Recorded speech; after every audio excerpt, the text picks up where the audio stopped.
Catherine Homuth is the founder and CEO of Sheertex, the company that invented unbreakable pantyhose and upset the hosiery industry. She now runs the largest hosiery factory in Canada and joins us today to talk about disruption in long-standing industries that have stopped innovating because they didn't see the need for it.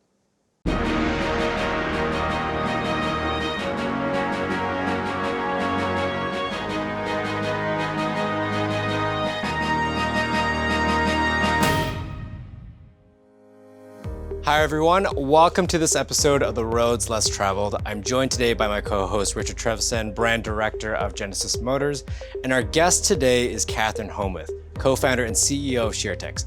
Catherine, how are you? And maybe you can tell us a little bit about yourself. Yeah, thanks so much for having me. As you mentioned, I'm Catherine and I founded Sheertex, and we make pantyhose out of the types of fibers you'd usually find in bulletproof vests and climbing equipment, and they're literally unbreakable in human hands. We make them right here in Canada.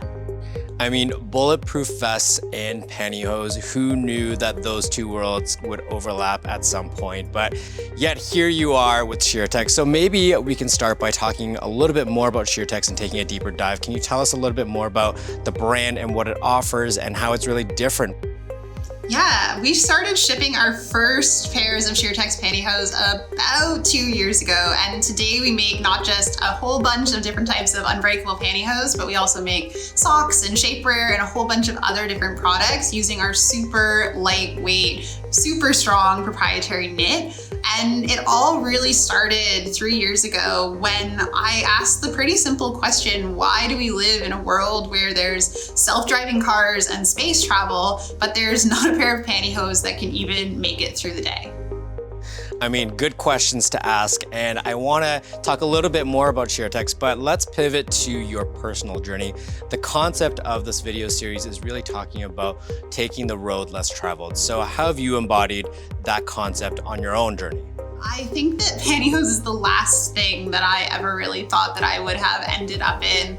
My background actually started in software, and then I ended up, my first company, which was a software platform, got acquired by a large manufacturer, and that threw me into the world of physical products, and I just fell in love with the ability to actually hold the thing that you make. It's something that I didn't really get out of working in software. And the one thing that I will say is that as I kind of learned more about manufacturing, I became pretty frustrated with the fact that so many products just seemed like technology for technology's sake, whether it's the connected water bottle or the connected fan. I'm sure I got pitched it at some point while I was working in manufacturing, and I really felt like there was an opportunity to start with a problem first and let the technology come second. And that was kind of the genesis of us starting Sheertex in the first place, and what led to really where we are today. Now, when we talk about disruption, I mean, it's a little bit of a buzzword that's bandied about, but in the case of both the brands here today, Genesis and Sheertex, it is something that truly does apply. How would you say your respective brands really embody this idea around disruption? Maybe Richard, you can start first. So yeah, Genesis had to launch in a very, I can say, traditional but very competitive industry. And the consumer habits were changing. So we said, okay, we don't have 100 years of heritage.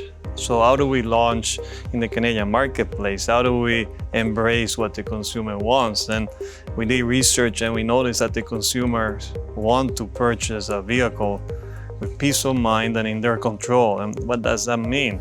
Bring the purchase experience to you, to your home. And we did that through an online platform. We were the first car brand in Canada to actually sell 100% online. And on top of that, we added a human touch, which is still needed, and that's bringing the car to you from the point of view of test drives. Even the delivery is done at your home. So that's, again, focusing on the consumer request and changing consumer habits. And Catherine, in your case, how do you and Sheertex really embrace the notion of disruption? Disruption is kind of just like at the core of how we think about everything at the business. the reason we're doing what we're doing is not just to create, a brand that's going to exist within an industry. It's to replace an entire industry. I see a world where no one should ever have to buy a pair of pantyhose that rips ever again. I think that this innovation, maybe starts direct to consumer online, but one day I hope that it's more like Kleenex. It just replaces this entire category that's so wasteful and provides such a terrible consumer experience. There was just so much opportunity to disrupt hosiery, this thing that really hadn't changed in 50 years. And that disruption is really what sits at the core of everything that drives us. Product innovation, of course, it's essential in the car industry, but for you it was really a disruptor. That's what really created your product. How do you convert the product innovation into a continuous positive customer experience?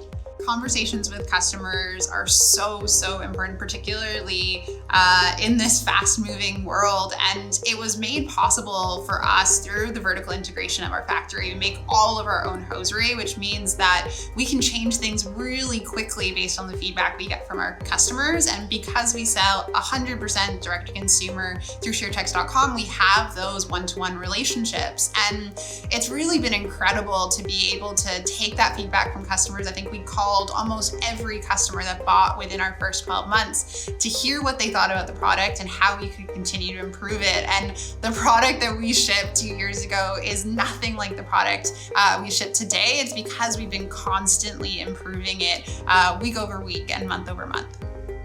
Now, when you enter as a challenger in an existing industry, you're swimming against the current, you're stirring the pot, and by nature of that, an extension of that, you're asking a lot out of potential customers and clientele. For both brands, starting with Richard, how do you instill and ask your clientele to put some trust into you as a brand? Yeah, so again, for a young brand, we had to face years of branding from that our competitors have, over 100 years of heritage. So what the key instrument is reputation. You have to work on your reputation and build trust towards your consumers. So every year since launch, we won the J.D. Power Initial Quality Survey. So 4 years in a row, we're winning that.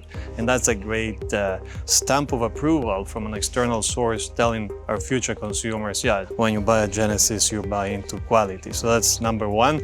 And then again, with the product innovation and the service that we offer, for example, on the G70, we were able to win also North American Car of the Year. That kind of award really gives credibility from the point of view of the fun element of driving a car, because North American Car of the Year means it's also very fun and full of experience vehicle. Again, all of this helps you build a reputation. From your perspective, Catherine, at ShearTex, how are you instilling faith and trust in your clientele? Yeah, we don't have to sell something quite as expensive as a car, but we're still asking our customers to spend more than they've probably ever spent on a pair of hosiery, and that definitely requires credibility. And because we're selling online as well, most of our customers won't get to actually experience this. So we use a lot of video to be able to tell our story and really show just what our product can do. But beyond that, we also really rely on third-party stamps of approval. So in the early days, we were named one of Time's best inventions, and that definitely helped to build more credibility with our early customers. We also started very early on with a 30-day guarantee that meant that our customers, if anything happened in their first 30 days, we would send a free replacement pair. And that was really important in making a purchase of a pair of ShearTex hosiery truly risk-free. And beyond that, we're always trying to build third-party credibility, whether it's through our reviews or influencers who get our products. But we also want all of our customers to actually experience just how strong the product is. And most of our customers are too scared to try anything particularly damaging on their hosiery because they've never been able to do it before. So we ship this test kit with every single pair of hosiery that we sell, and in it is a little sock that our customers can use to try their absolute worst and really experience just how strong it is in a totally risk-free environment. Catherine, I've followed your career throughout the years, and it's been anything but linear. You have been bold, audacious, and unapologetic in pursuing success. So For anyone that is looking to also make a pivot in their career trajectory, what would be your best advice? Yeah, I'd say you don't need to look at your career path linearly. I think that look at what's next. Look at what you can be doing to really add value in the world and do something that you love and where you really believe that you can make a difference. And sometimes that's not linear. It requires jumping around and trying different things and really looking for where the biggest opportunities are. And sometimes it's scary. Sometimes you have no idea what's going to come out the other side. And quite often what comes out the other side isn't even what you expected. But if you're following things with passion and you're really following your instincts, I think you'll find that on a whole, you end up learning so much along the way, and you look back and you get farther by taking all of these different risks than you ever would have by playing it safe. Well, thank you so much, Richard and Catherine, for joining us, and thank you for joining us on this episode of The Roads Less Traveled. If you're interested in learning more about the Genesys product lineup or how to reserve your own Genesys experience, head over to genesys.ca. Thanks again for joining us, and we'll see you in the next episode.